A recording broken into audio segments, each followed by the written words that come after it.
Bueno, quedamos. Entendido. Eh, Quedamos en comenzar transformando la psicoterapia. Dice, los libros negros y el Liber Novus son de significación crítica para comprender el surgimiento del nuevo modelo de psicoterapia de Jung.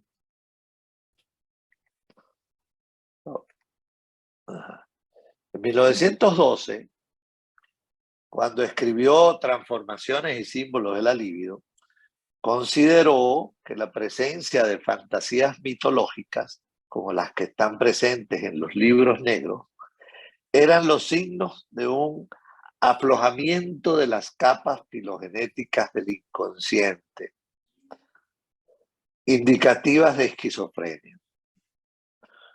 A través de su autoexperimentación, revisó radicalmente esta posición.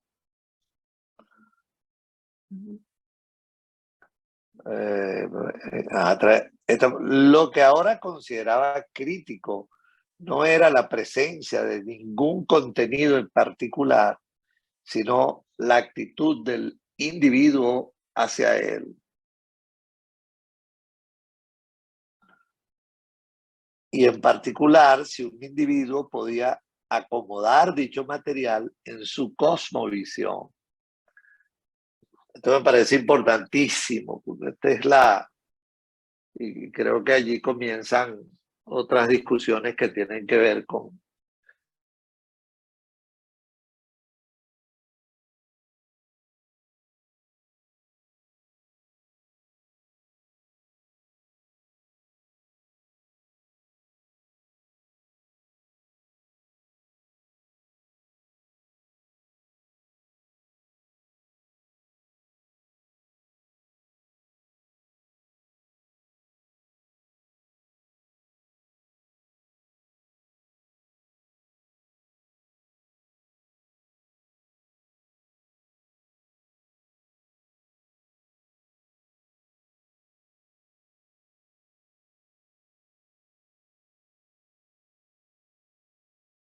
vamos a esperar. Pablo, en eso que mencionas también es importante resaltar lo que él dice, ¿no? Que la actitud en que la actitud del individuo toma ante esas imágenes que aparecen, ¿no? Eso yo creo que ahí yo creo que hay que detenerse, ¿no? ¿Cuál es la actitud con que se asume el acercamiento a esas capas filogenéticas? Porque es completamente distinto verlo como cuadros clínicos o verlo como imágenes que te acercan a las diferentes capas filogenéticas de la psique, ¿no? Es completamente distinto. Exacto, y la actitud de la propia persona, ¿no? De no Correcto. asustarse o no ya encasillarse en un cuadro clínico de esquizofrenia como elemento perturbador psíquico, ¿no? Sí. Y sí, la importancia que esto tiene para la psicoterapia, ¿no? Y yo creo que ese además un debate que sigue vigente y que es un conflicto que todos tenemos, los psiquiatras, los que nos formamos como médicos. López siempre lo decía, ¿no? Nos decía a Javier y a Iván y a mí, es que ustedes son médicos, como señalando un poco que teníamos esa impronta de ver el mundo psíquico desde la patología, desde la psicopatología o desde la clínica, y que eso tenía sus implicaciones para la psicoterapia. Yo lo digo ahora un poco, ¿no? Como a los que superviso o a los que les doy clase, ¿no? De alguna manera.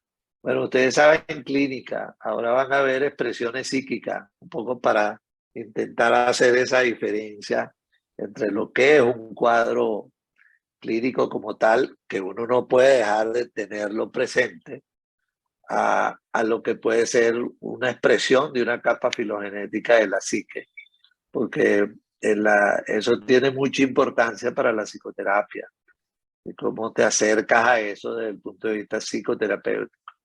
y como una imagen que puede ser vista por un clínico como una imagen, como una expresión de un síntoma o de la esquizofrenia, te puede estar aportando elementos importantísimos como imagen para comprender la psique de esa persona y acompañarlo un poco en cómo acercarse a esa imagen también. Entonces, lo leería de nuevo porque creo que esto es bien importante, ¿no? Los libros negros y el Liber Novus, y además en la transformación, ¿cómo se llama? En Transformación y símbolos de la libido, es donde, tal vez el primer libro donde eso queda como muy claro para Jung, era mucho más explícito. Los libros negros y el Liber Novus son de significación crítica para comprender el surgimiento del nuevo modelo de psicoterapia de Jung. En 1912, cuando escribió Transformación y símbolos de la libido, consideró que la presencia de fantasías mitológicas, como las que están presentes en libros negros, eran los signos de un aflojamiento de las genéticas del inconsciente indicativas de esquizofrenia. A través de su autoexperimentación, revisó radicalmente esta posición. Lo que ahora consideraba crítico no era la presencia de ningún contenido en particular, lo dice Carolina, sino la actitud del individuo hacia ese contenido. Y en particular, si un individuo podía acomodar dicho material en su cosmovisión, si logra entender esa imagen dentro de su cosmovisión, la diferencia es radical.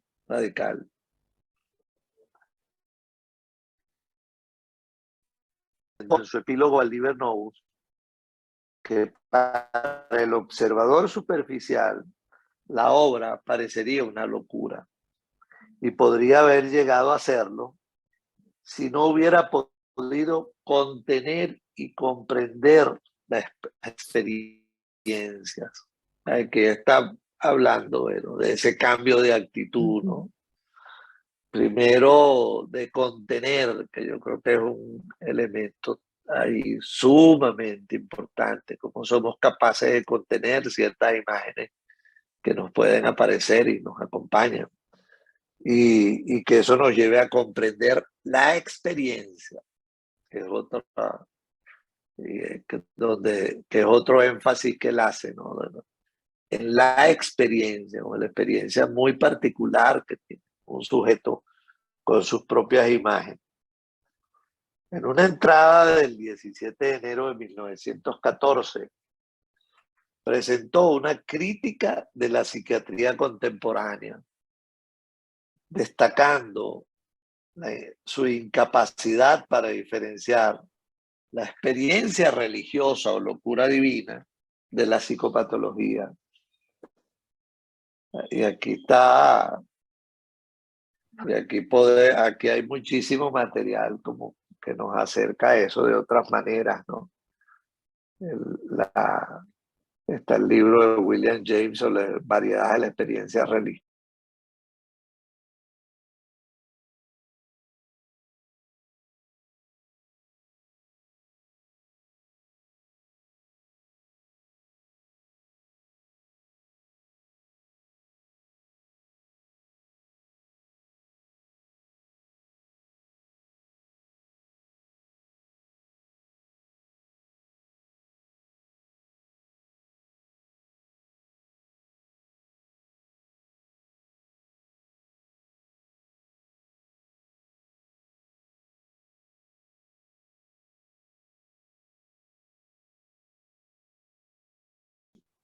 ¿Tú eres el anfitrión?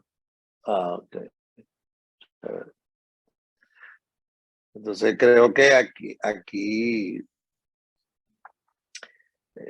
está tocando puntos centrales de lo que es lo que es la visión junguiana, ¿no? De la psique. Entonces, si el contenido de una visión o fantasía no tuviera valor diagnóstico, sostuvo que no obstante era fundamental examinarla detenidamente. Por eso yo sí creo que es una cosa, incluso dentro del mundo junguiano, a mi manera de ver, sigue esa confusión todavía, y porque creo que obedece a un complejo del psicoterapeuta, que es asociarlo a la clínica y, y no saberlo diferenciar de la clínica de un proceso más psíquico. Creo que ese es un reto para todos, pues. O inclusive manteniéndolo dentro de lo clínico, ver más allá de lo clínico. O sea, no tienes que sacarlo Claro. de lo clínico, sino viéndolo desde lo clínico, acercarse desde la simbología que nos está Claro. trayendo la imagen, ¿no? Que yo creo que esa es la gran diferencia y que trabajamos mucho en eso, ¿no? Que es lo Claro. que está simbolizando esa imagen a nivel particular, individual, ¿no? O sea, no, una cosa no excluye la otra, es lo que quiero decir. No, Puede claro. estar dentro Pero, del marco clínico, pero hay que pero, darle una aproximación simbólica. sí. Sí, bueno, es un tema para discutir. Que a veces esa visión más allá de lo clínico eh, oye, requiere eso, hay que tener como criterio para sostenerla y, Sí, una tener pregunta. esa, dígame. Pablo, tú nombraste un libro y en eso se fue la señal, que hablaba de esto. No sé si te recuerdas del autor. Nombraste un autor. William James, el de variedades William, de la la experiencia de William, religiosa. experiencia religiosa. Pero pensando Variedades de en eso, lo que yo, cuando estábamos en el hospital, bueno, aquí está Pablo que es psiquiatra y tú que eres psiquiatra, el problema de no captar eso es que llenes a una persona de antipsicóticos y pierdas ese es el problema, ¿no? Si no se hace un diagnóstico. o incluso la comprensión del sufrimiento, yo creo que Claro, y de la no, imagen. pierdes la dimensión de lo que verdaderamente es el sufrimiento de una persona eh, sometida a una imagen, una alucinación con una imagen en particular, ¿no? Cuando lo medicas, lo sacas de eso. Creo que igual a veces hay que medicar, o sea, no hay que tener, este, pero que como psicoterapeuta no perder de vista que estás enfrentándote también a una imagen que habla mucho más profundamente del paciente que, que, que de la expresión clínica con la que uno se puede quedar a veces. A partir de sus experiencias, desarrolló nuevas concepciones de los objetivos y métodos de la psicoterapia. Desde su creación, a través del auge de las terapias hipnóticas y sugerentes a finales del siglo XIX, la psicoterapia moderna se había ocupado principalmente del tratamiento de los trastornos nerviosos funcionales o neurosis, como llegaron a ser conocidas. Desde la Primera Guerra Mundial en adelante, Jung reformuló la práctica de la psicoterapia. Ya no se preocupaba únicamente por el tratamiento de la psicopatología, se convirtió en una práctica para permitir el desarrollo superior del individuo a través del fomento del proceso de individuación. Esto iba a tener consecuencias de largo alcance, no solo para el desarrollo de la psicología analítica, sino para la psicoterapia en su conjunto. Yo creo que eso todavía está vigente, todavía ese reto como tal está vigente. y sigue siendo un tema dentro de la psicoterapia, de los diferentes abordajes psicoterapéuticos, que es lo que pretende un psicoanalista freudiano, lacaniano, y por dónde debe irse un proceso de psicoterapia junguiano. Yo creo que ahí radican diferencias esenciales con las otras formas de hacer psicoterapia, sin desmerecerla, creo que tienen su valor per se, pues. Jung intentó demostrar que los procesos psíquicos descritos en los libros negros y en Liber Novus no eran únicos y que las ideas que estaban desarrollando eran aplicables a otros.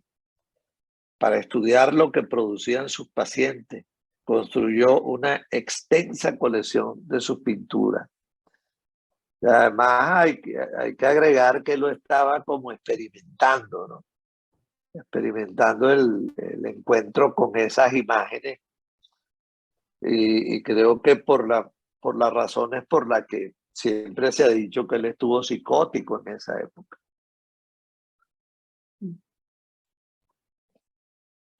Por lo general, les pedía que le hicieran copias de la obra para que no tuvieran que desprenderse de sus imágenes. Le llamó la atención la similitud entre algunos de los motivos en las imágenes de la imaginación activa de sus pacientes, lo que lo llevó a considerar que las concepciones a las que había llegado al estudiar su propio material también eran relevantes para ello. Y aquí está enfrentado a eso, ¿no? A lo que había sido o lo que estaba haciendo su propio trabajo consigo mismo y lo que él estaba encontrando con sus pacientes.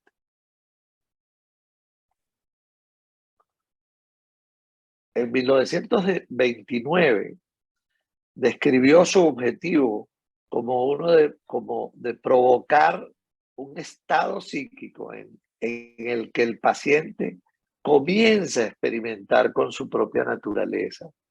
Es evidente que su propia autoexperimentación y sus resultados fueron la plantilla de esta práctica terapéutica. Fíjense, ya estaba haciendo eso en el año 29, ¿no? Bueno, han pasado casi 100 años y todavía eso no se percibe de la misma manera. Hola, Alicia.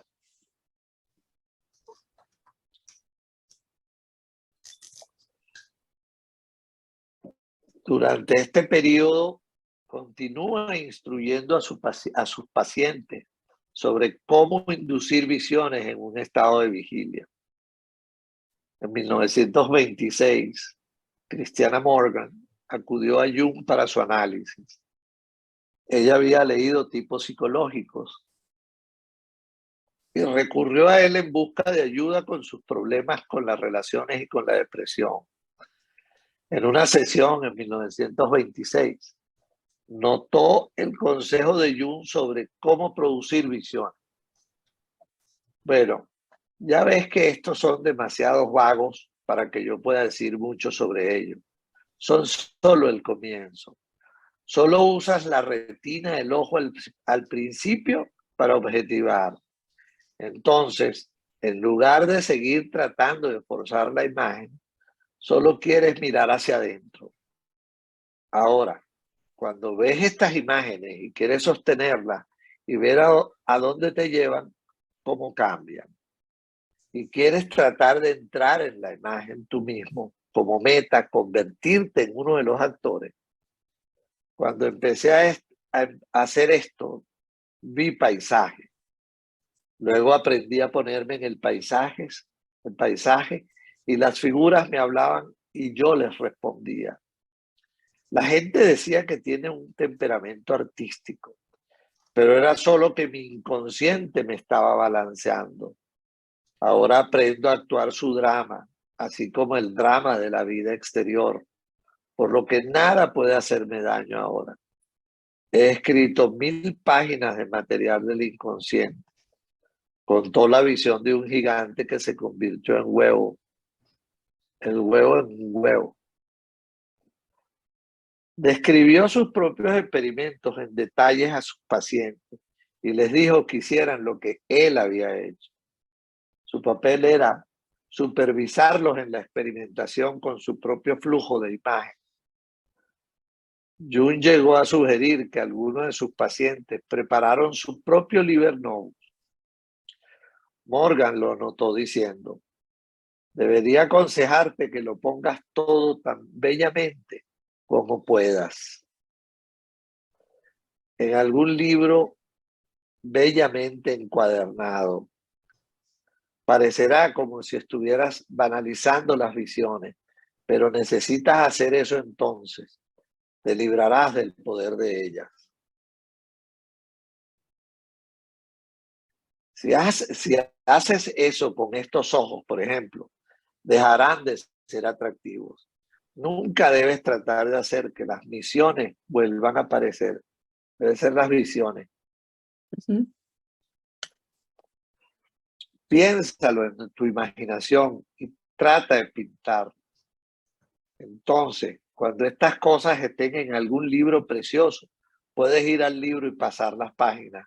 Y para ti será tu iglesia, tu catedral, los lugares silenciosos de tu espíritu, donde encontrarás renovación. Si alguien te dice que es mórbido o neurótico y lo escuchas, entonces perderás tu alma, porque en este libro está tu alma. ¿Qué les parece?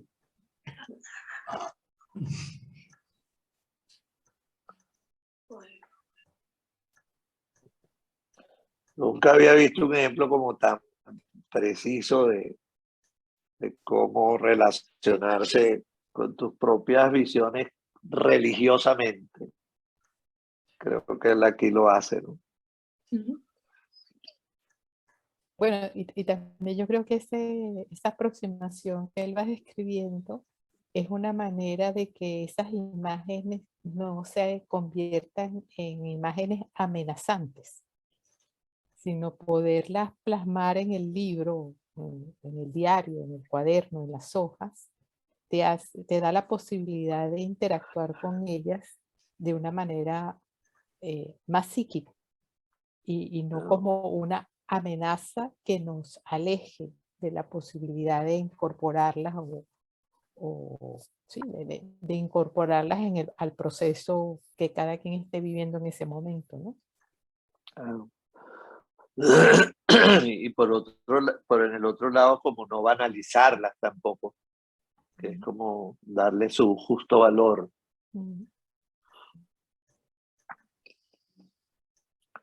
En una carta a Gilbert en 1929, comentó sobre su procedimiento. Encontré a veces que es de gran ayuda en el manejo de algunos casos para animarlos, para expresar sus contenidos peculiares, ya sea en forma de escritura o de dibujo y pintura. Hay tantas intuiciones incomprensibles en tales casos, fragmentos de fantasías que surgen del inconsciente, para los cuales casi no hay un lenguaje adecuado. Dejo que mis pacientes encuentren sus propias expresiones simbólicas, su mitología.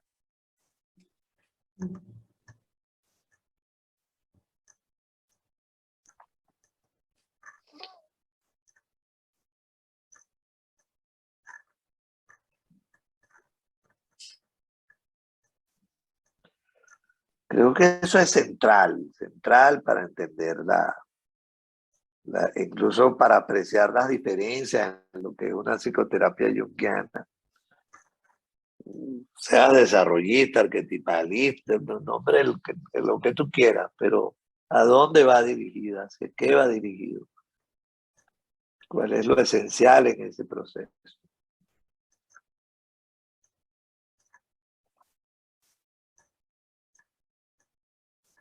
Sabes que eso que estás diciendo es interesante y cómo, fíjate, cómo hay un material psíquico que aparece generado por la propia psique del paciente, ¿no? Y pensaba un poco lo que hablábamos al principito cuando nos incorporamos de la inteligencia artificial. Que yo he estado viendo poquitas cosas con un paciente que me la estaba mostrando y lo que acabamos de leer me hace reflexionar que, fíjate, ese esfuerzo que el paciente hace de cómo traducir lo que está sintiendo o lo que está teniendo como imagen y plasmarla. Esta cosa de la inteligencia artificial, yo diría, ¿no? Con lo poco que conozco y desde mi ignorancia, atenta contra esa posibilidad de un movimiento psíquico individual, ¿no? Donde tú le dices a la plataforma, no sé cómo se llama, 3 o 4 palabras y la plataforma te construye la imagen, pero una imagen que no es tuya, te la da algo que viene desde afuera, ¿no? Que no te tomas el tiempo de tú dibujarla o escribirla o interactuar, sino que ya te viene construida desde el exterior. Entonces veo como desde el punto de vista psíquico todo esto como tendría implicaciones. Casualmente, Ajá. casualmente, en estos días mi profesor de dibujo estaba acá en Maracaibo, está acá ahorita, y nos vimos y nos sentamos a tomarnos un café y tal, y estábamos hablando de eso, de la interferencia de la imagen, de la inteligencia artificial y de cómo hoy en día esa inteligencia artificial que estamos viendo hoy en día, en 10 años va a ser peligrosamente real la obra. O sea, que hoy en día vemos que comete errores, que de pronto pone los dedos muy largos o algo por el estilo. Y estábamos conversando y yo le digo, pero es que son obras sin alma. O sea, la imagen está ahí, sí, chévere, y se ve espectacular visualmente. Pictóricamente es correcta y en 10 años va a ser, pero nunca va a tener alma. Porque el alma se la da al artista.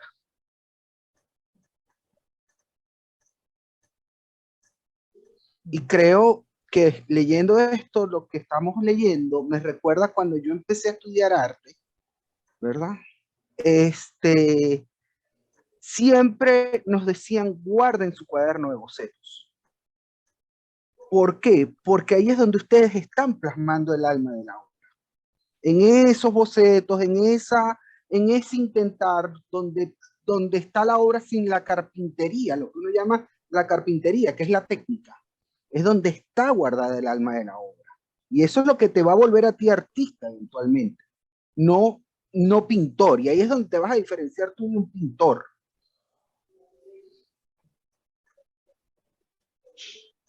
Bueno, yo creo que el tema y lo que está pasando con esta cosa de la inteligencia artificial, yo lo siento bien lejos de esto.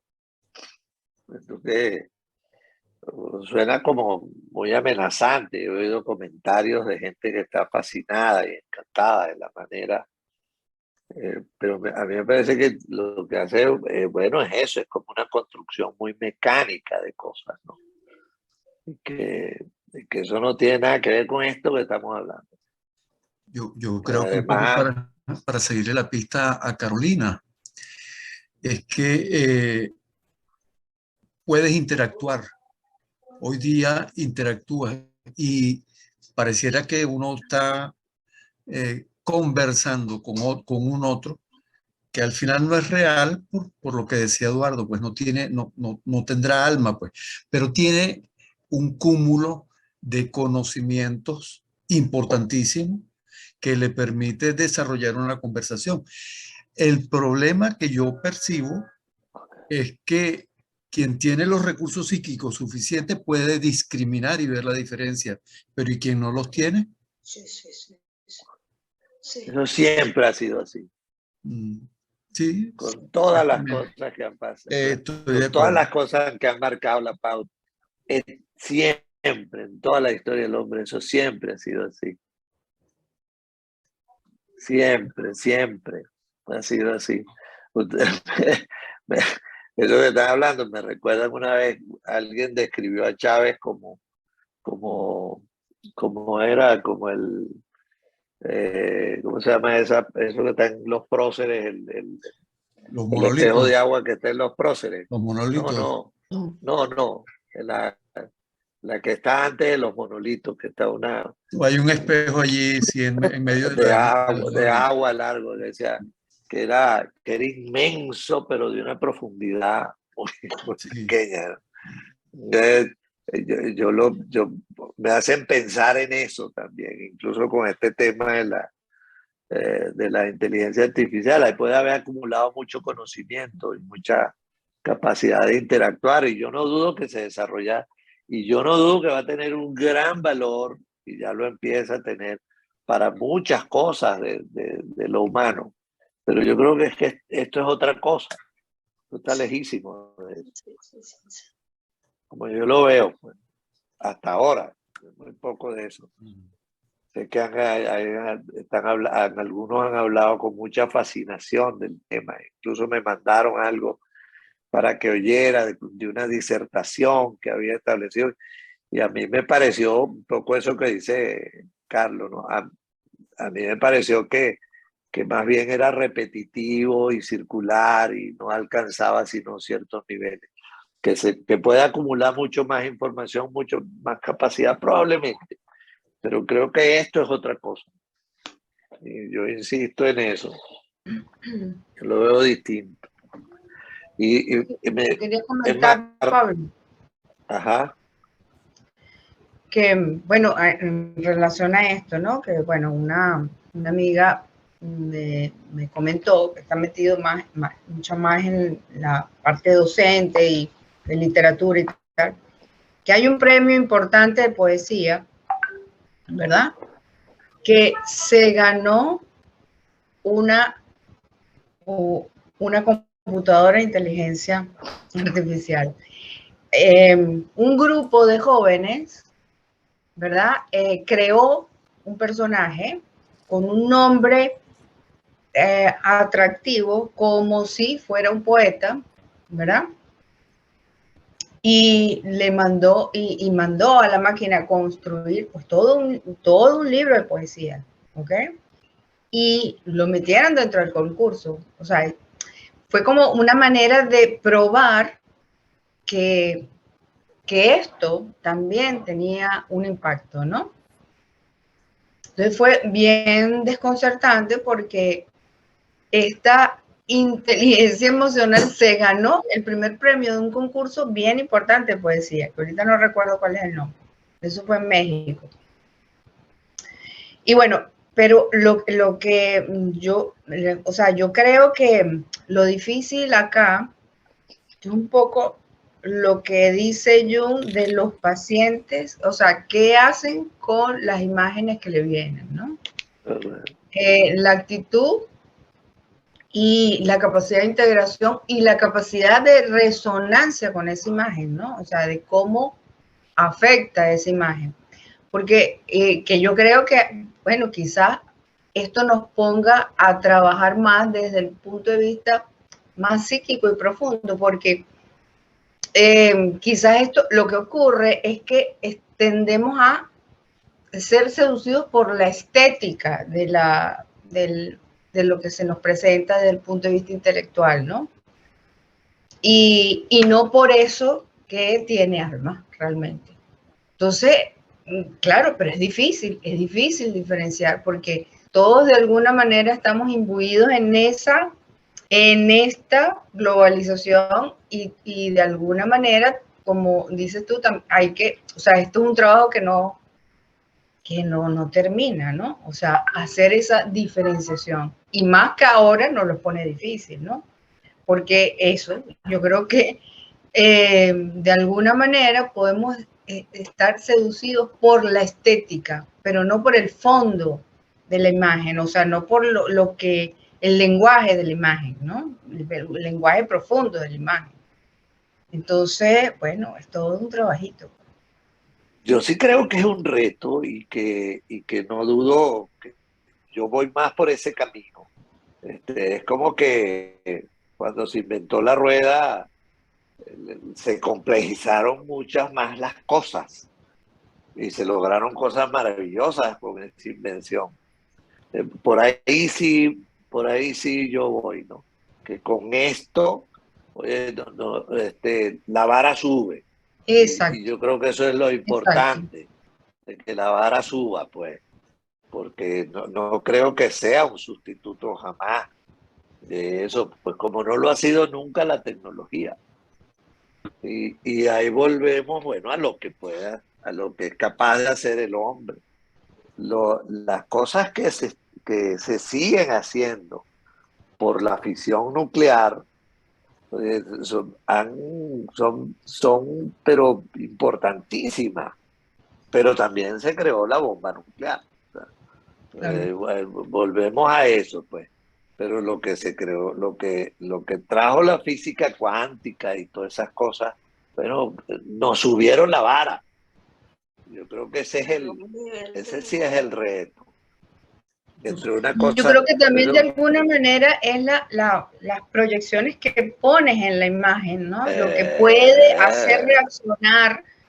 hacernos reaccionar ante X o Y imagen, así sea construida por lo que sea, ¿no?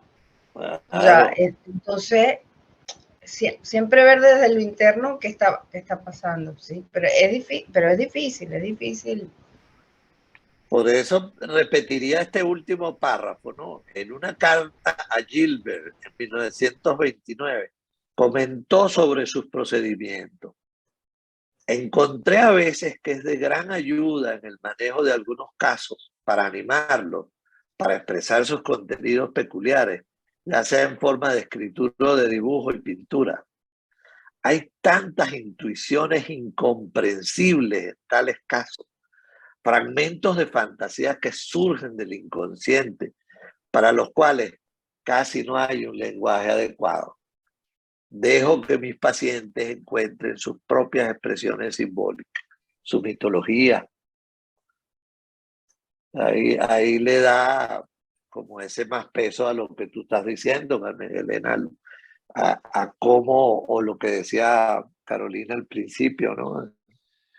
Cómo eso es un reto para el individuo, para la individualidad.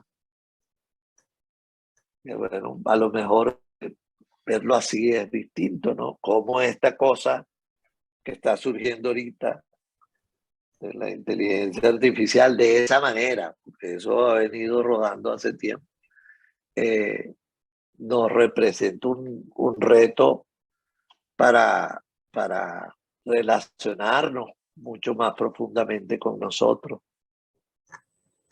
Y para diferenciarnos, ¿no? O sea, es como sí, claro. Establecer esa instancia, sí.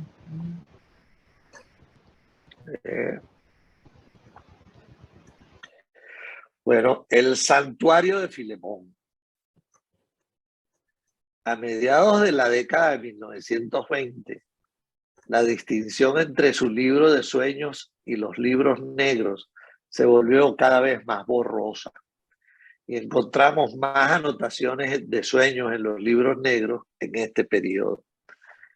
El interés de Jung finalmente cambió de la transcripción del Liber Novus y la elaboración de su mitología en los libros negros a trabajar en su torre Bollingen. En 1920 había comprado un terreno en la parte superior del lago de Zúrich, en Bollingen.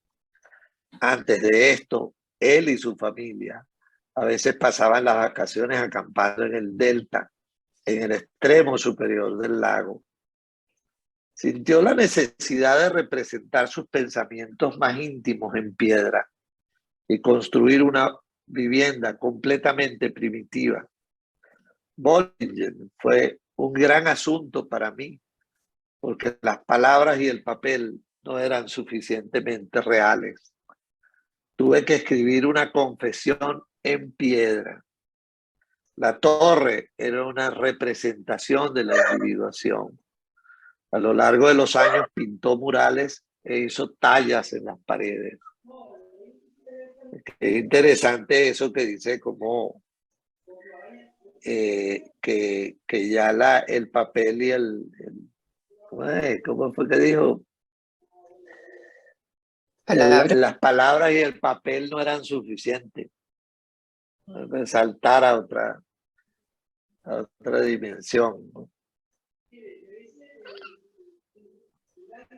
La torre puede considerarse como una continuación tridimensional del Liber Novus, su Liber Quartus. Al final del Liber Secundus, Jung escribió: debo ponerme al día con un pedazo de la Edad Media dentro de mí. Solo hemos terminado la Edad Media de otros. Debo comenzar temprano, en ese periodo en que los ermitaños se extinguieron. Significativamente, la torre fue construida deliberadamente como una estructura de la Edad Media, sin incomodidades modernas. Fue un trabajo en evolución. Talló una inscripción en la pared que decía Philemonis Sacrum, Fausto Penitencia, Santuario de Filemón, el arrepentimiento de Fausto. Uno de los murales de la torre es un retrato de Filemón. El 6 de abril de 1929 escribió a Richard Wilhelm: ¿por qué no hay claustros mundanos para los hombres que deberían vivir fuera de los tiempos?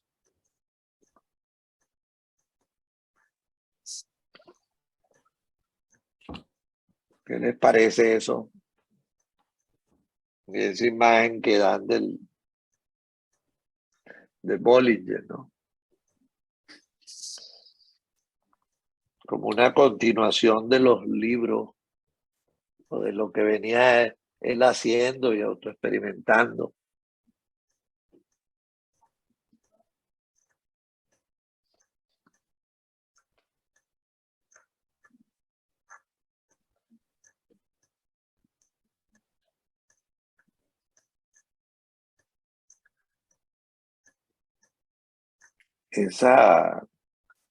Ya se puede visitar Bollinger, porque en una época eso no se podía visitar. ¿Sabe alguien algo de eso? Yo creo que lo abren. Una amiga mía que va a Suiza todos los años, hay épocas que la dejan visitar. Sí, por épocas. Ella la conoce. Porque en la época que fue el último congreso de Zurich no dejaron entrar, no dejaban entrar. Bueno, no, la vimos desde el lago, no pudimos entrar. Y creo que el próximo es en Zurich, ¿no? El próximo congreso. Este junio hay en Zurich algo, el europeo. Pero el próximo congreso mundial creo que es en Zurich. Sí, sí, ya lo... Wow. Ya lo decidieron. ¿Para qué año es? El 24. Este fue el 22. Sí. Con 3 años. No sé. El del 24. Del 24, el 25. 25, claro. La integración del ánima. Un capítulo crítico en la autoexperimentación de Jung fue lo que él llamó la integración del ánima. Tony Wolff vio esto como un lado de la historia, ya que también involucraba el proceso por el cual él la había introyectado a ella. En 1944, a propósito de un sueño, señaló que Jung colocó un estrés indebido en el nivel subjetivo, porque tenía que darse cuenta del ánima, pero por lo tanto me introyectó y tomó mi sustancia. Ánima. El 5 de enero de 1922, el alma de Jung aconsejó lo siguiente: no debes romper un matrimonio, es decir, el matrimonio conmigo. Ninguna persona debe suplantarme, y mucho menos Tony. Quiero gobernar solo. Al día siguiente agregó: Debes dejar ir a Tony hasta que se haya encontrado a sí misma y ya no sea una carga para ti. Al día siguiente, su alma dilucidó el significado simbólico de las relaciones entre Jung, Emma Jung y Tony Wolff en términos de la mitología egipcia. El 23-24 de diciembre de 1923, Jung tuvo el siguiente sueño. Estoy en el servicio militar, marchando con un batallón en un bosque de Ossingen. Me encuentro con excavaciones en una encrucijada. Una figura de piedra de 1 metro de altura de una rana o un sapo sin cabeza. Detrás de esto se sienta un niño con cabeza de sapo. Entonces el busto de un hombre con una ancla martilló en la región de su corazón romano. Un segundo busto de alrededor de 1640, el mismo motivo. Luego cadáveres momificados. Finalmente viene un baruch, carruaje antiguo, al estilo del siglo XVII. En él se sienta alguien que está muerto, pero aún vivo. Ella gira la cabeza. Cuando me dirijo a ella como señorita, soy consciente de que señorita es un título nobiliario, Miss. Pocos años después comprendió el significado de este sueño. Señaló el 4 de diciembre de 1926. Ahora veo por primera vez el sueño del 23-24 de diciembre del 23. Significa la muerte del ánima. Ella no sabe que está muerta.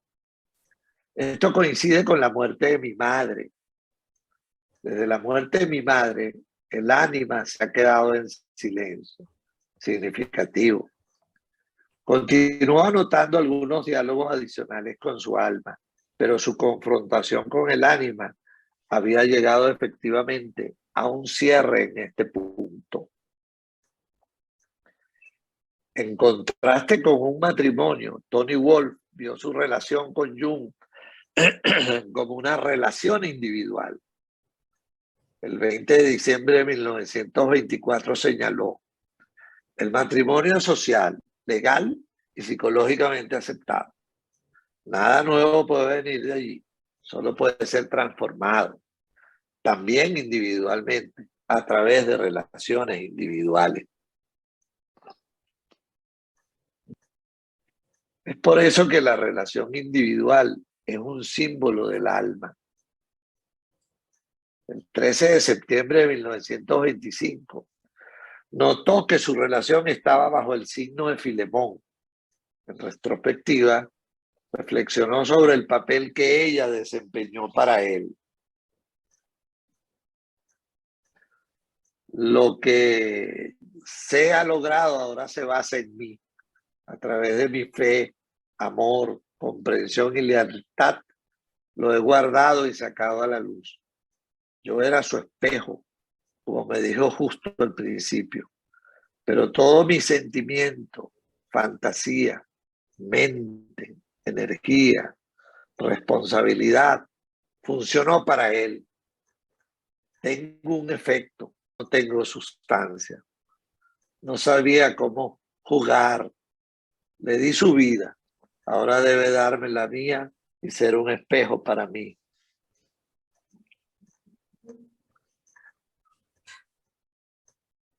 ¿Qué les parece de esas cosas?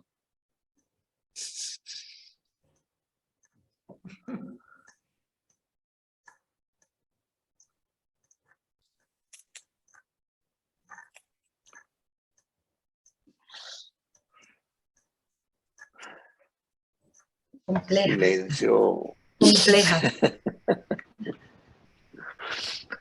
Ella entendió esto reflejando a través de su función medial, en los términos de la tipología de lo femenino que desarrolló. A través de mi lado medial, soy como la forma hueca de Carl. Y por lo tanto, siempre quise ser llamada por él. Wolf fue extremadamente dependiente de Jung durante estos años.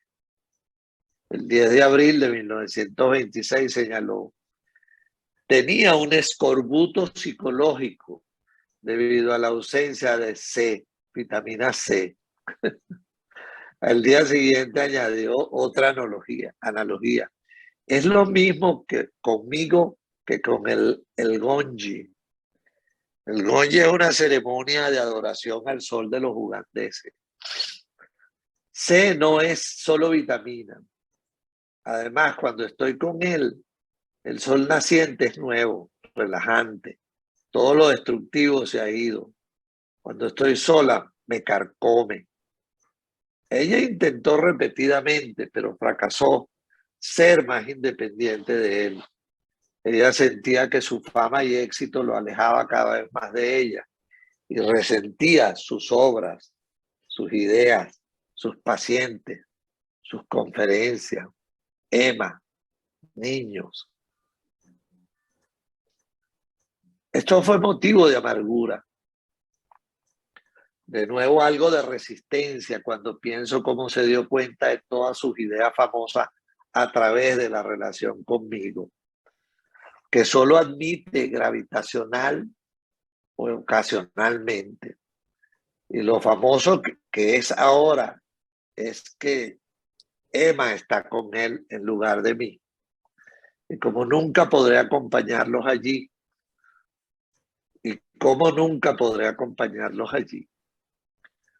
Una entrada de 1937 simplemente dice Ariana en Naxos, comparando implícitamente su situación con la de Ariadna, abandonada en la isla de Naxos después de conducir a Teseo a través del laberinto.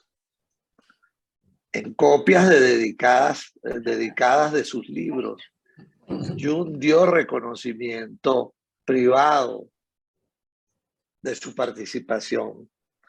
Su copia de tipos psicológicos lleva la dedicatoria. Este libro, como tú sabes, ha venido a mí de ese mundo que tú me has traído. Solo tú sabes de qué miseria nació y en qué espíritu fue escrito. Lo pongo en tus manos como un signo de gratitud que no se puede expresar con palabras. Del mismo modo, su copia de Psicología y Alquimia lleva una dedicatoria a su soror mística. En público, reconoció su papel activo en todas las fases de la psicología analítica, en su introducción a sus obras completas.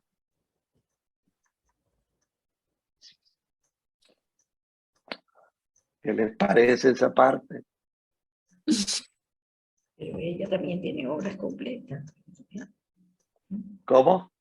No, que pareciera que ella también publicó obras completas. Están publicadas. No, porque dice, en público la reconoció su papel activo, ¿no? Y en su introducción, a las obras de él, a las obras completas de él. Sí. No, a las de ella. Ella, pero no. A las de ella. No, casi nada.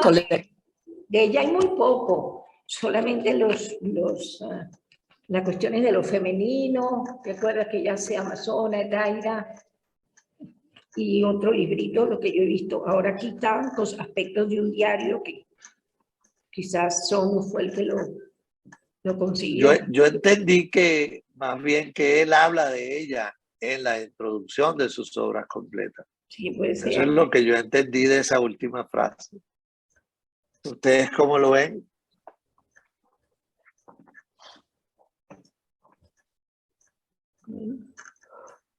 No, porque pareciera, de acuerdo a esa última frase, que él hubiese hecho una introducción a la colección de papeles de ella.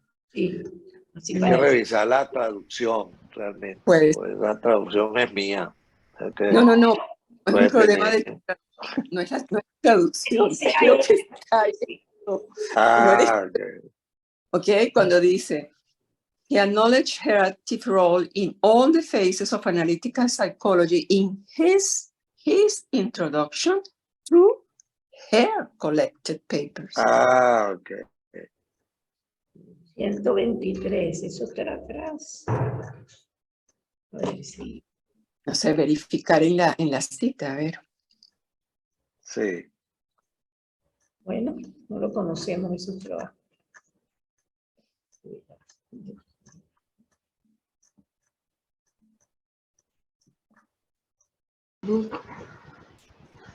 ¿Cómo ven esto de cómo, porque se pudiera interpretar que, bueno, él le absorbió cosas a ella?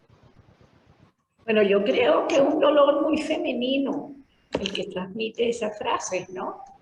Porque por más que sea que tú acompañes a un hombre tantos años de tu vida, sí, ella se hace famosa, ella es terapeuta, dicen que en el club junguiano era un personaje, ¿no? Tuvo pacientes, pero allí hay un resentimiento, un sufrimiento, porque él está con Emma, ¿no? Porque Emma permaneció, no sé, ella no la pudo sustituir. Y bueno, siempre hemos echado bromas de eso en los grupos de cuando venía López, ¿no? Que cuidado con todos los amorcitos extraños y ocultos. ¿Ah? ¿Cómo es eso? Que se echaba broma en Pálaga, porque todo ese amor bello y que no acabó su matrimonio, que él respetó el matrimonio, ¿no? Entonces había como unas bromas de subliminales de gente que estaba también en un juego un poco así, ¿no? Con una tercera femenina. Pero yo sí creo que, bueno, un genio, ¿no? Un genio. Y a un nivel su vida cambió también. Pero es imposible no querer o no desear que tú seas la única, ¿no? Digo yo. Sea con yo. Está muy bien manejado esto, ¿no? Bueno, la sombra, ¿no? Aparece la sombra ahí, ¿no? Sí, En esa relación triangular de Emma y Tony y Jung.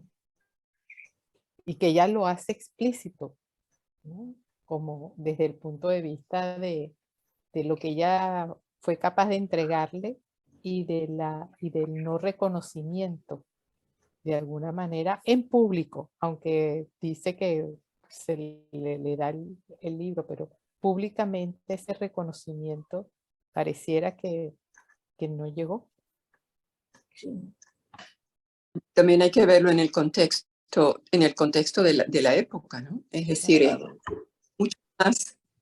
Es decir, lo que uno siente ahí es que el hombre sigue siendo, en este caso, Jung, al margen de lo que podamos admirar en Jung,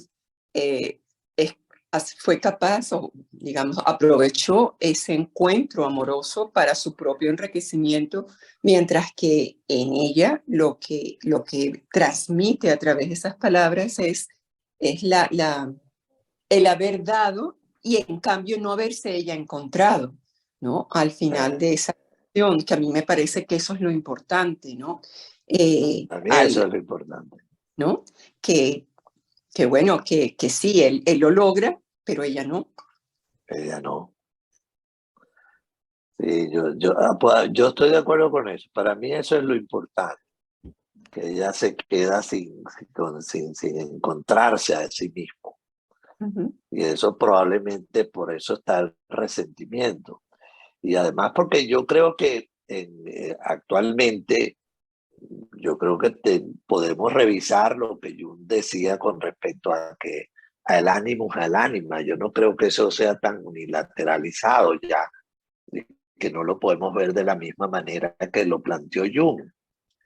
De que, bueno, incluso cuando él hablaba de que el hombre, en algún momento él escribió de que el hombre encuentra su ánima a través de una mujer y la mujer lo encuentra a través de varios hombres. Él hablaba de esto un poco. Yo creo que esas cosas, esa es la experiencia de Jung. Yo creo que sabemos poco de eso, pues, y que no es como una norma, ¿no?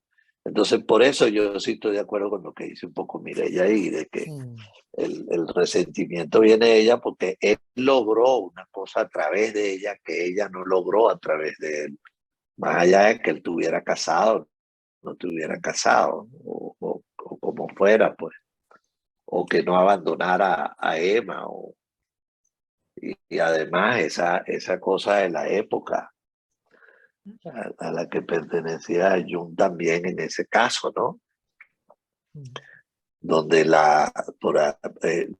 uno ve la diferencia ahora de los criterios que se pueden estar elaborando en lo que nosotros estamos viviendo, de lo que es la relación hombre-mujer, femenino, masculino. Eso está cambiando tanto.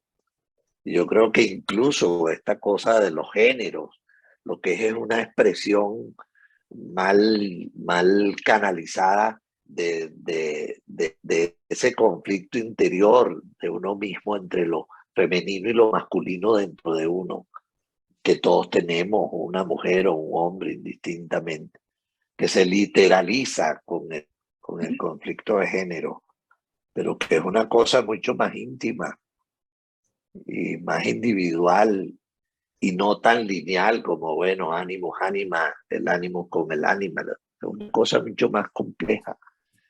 Y yo creo que lo que estamos viviendo ahora nos hace ver como aristas de esa complejidad con mucha más claridad que lo que pudo haber visto Jung en su época y en su momento y en esos años en que estaba ocurriendo eso.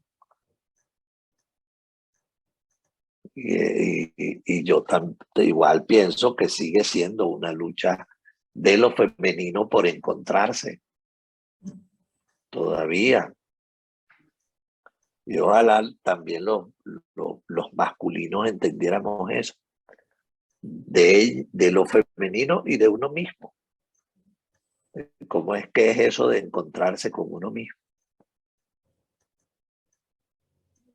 Yo sí creo que ese es el reto más moderno, de verdad. No esta cosa que se literaliza en los géneros. Y en el cuerpo. Ajá. A través del cuerpo, claro. Como una literalización en el cuerpo de una cosa que es mucho más psíquica para todo. Claro. Sí, en el libro rojo él lo dice en algún momento, él no la puede dejar. En esos diálogos con Salomé, que él discute toda la proyección de lo femenino, uno se da cuenta que eso va dirigido al triángulo, que son en las etapas donde él sí asume a Toni Wolff. Esto a mí me parece muy interesante. Ya esto es mucho después, cuando ya ella es conocida, cuando ya tiene su formación, ¿verdad? Pero ella fue... Claro. Él no pudo, ella lo ayudó mucho. Y por supuesto ella también recibió, porque si no sería... Claro, claro. También. Con esa... Siempre recuerdo una escena, el de la película con ¿cómo se llama? La Spielrein, ¿no? Sabine Spielrein, cuando él llora en el teatro viendo la ópera y ella sale y le dice, vamos a tener un hijo. Y hasta ahí llegó la cosa. Como que ella trató de literalizar una cosa que le estaba más en su psicología. Pero Spielrein cogió otro camino, que es interesante, que desafortunadamente la matan, ¿no? Los nazis la matan en esa sinagoga, pero la Spielrein desarrolló un trabajo interesantísimo con los niños y todo lo que ella logró hacer en ese campo, que pareciera que ella sí logró hacer cosas en su propio camino. O la misma Emma Jung, que no necesitó escribir tanto para ir consciente de lo que pasaba y de qué podía hacer Jung. A lo mejor sí logró esos encuentros con ella misma. Eso no quiere decir que no. Sí, pero Toni, hay muchos pacientes que han escrito sobre ella Ella fue buena psicoanalista. Ella tuvo muchos Claro, pacientes. claro. Hay libros que han escrito sus pacientes sobre ella. O sea, ella también salió, tuvo en el mundo psicológico un nombre, ¿no? Bueno, sale un poco Sí, y que eso no descalifica su herida como ser humano ante el hombre que pudo haber querido tanto y que al final Claro, no estuvo con ella, ¿no? claro. Y ahí está lo humano. Claro. Está lo humano. Es una discusión muy interesante, sumamente interesante para entender estas cosas, ¿no? Y también para traer al día cosas que yo creo que podemos empezar a ver diferentes, de diferente manera, sin perder eso que Jung nos ha transmitido y nos ha enseñado y hemos recibido a través de López y tal, pero que hay cosas allí que se están moviendo, pues, que las tenemos que ver con una visión actual, así como lo de la inteligencia artificial. Creo que eso, pues, los géneros, en lo femenino, del ánima y el ánimo, ya no puede ser visto de esa manera tan, para mí, clásica de ver la relación entre lo femenino y lo masculino. No sé qué piensan ustedes.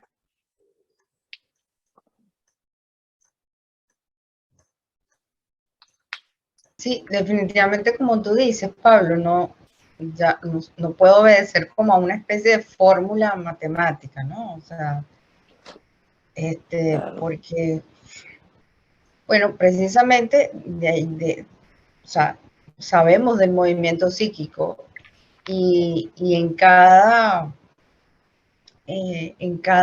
tiempo, pues hay otras cosas que mueven ese dinamismo psíquico, ¿no? Y hacen aparecer cosas que, bueno, que no se ha visto antes. A mí me parece esta explicación que tú das de lo que está pasando hoy en día con lo de los géneros es bien interesante, ¿no? Es como si el hermafroditismo que psíquicamente tenemos, como tú dices, se haya literalizado, ¿no? Y se intente así como incluso como disociar, ¿no? Y clasificar y como un intento de tener esa imagen, ¿no? Que está ahí como cada vez más presente, ¿no? Entonces, es como, de repente, como decía Carolina, de repente esa imagen de hermafroditismo es muy amenazante, ¿no? Por alguna razón. Se me ocurre, ¿no? Y entonces, pues, se recurre al logo para clasificar, dar nombre, separar, individualizar, pedir inclusión. O sea, esto, o sea, es que se puede analizar como cada cosa, ¿no? Y es muy interesante lo que dices. ¿Sí? Sí, creo que ese es un motivo de estudio, de seguir estudiando sobre eso y en cada uno de nosotros, cómo es que es ese fenómeno del encuentro con lo opuesto. Exacto. O del encuentro con lo hermafrodita en uno. Exacto. Que no es tan opuesto, que está más adentro de lo que creemos. Está allí, ¿no? Bueno, yo lo dejaría hasta aquí porque vamos a empezar la culminación. Prefiero que cerremos aquí por hoy. Y agradezco este reinicio del año. Me ha gustado mucho. Sí. Gracias a ti, Pablo. Y a todas. Y todo. Para hacer la inclusión. Así es. Gracias, gracias. Bueno. Saludos, Pablo. Saludos especiales a Mireya Fernández, que tenía mucho tiempo sin ver. Cariño a todos. Excelente sesión. Mil gracias. Bueno. Chao. Hasta luego a todos. Chao, hasta luego a Y nos todos. vemos. Gracias, Luego. Pablito. Chao, muchas gracias, Pablo. Gracias a Buen fin de todos. semana y Chao, bueno, nos vemos, Pablo. vale. Luego. Estuvo buenísimo. Hasta luego. Chévere. Chao. Chao, Chao. Elcita. Todo lo demás.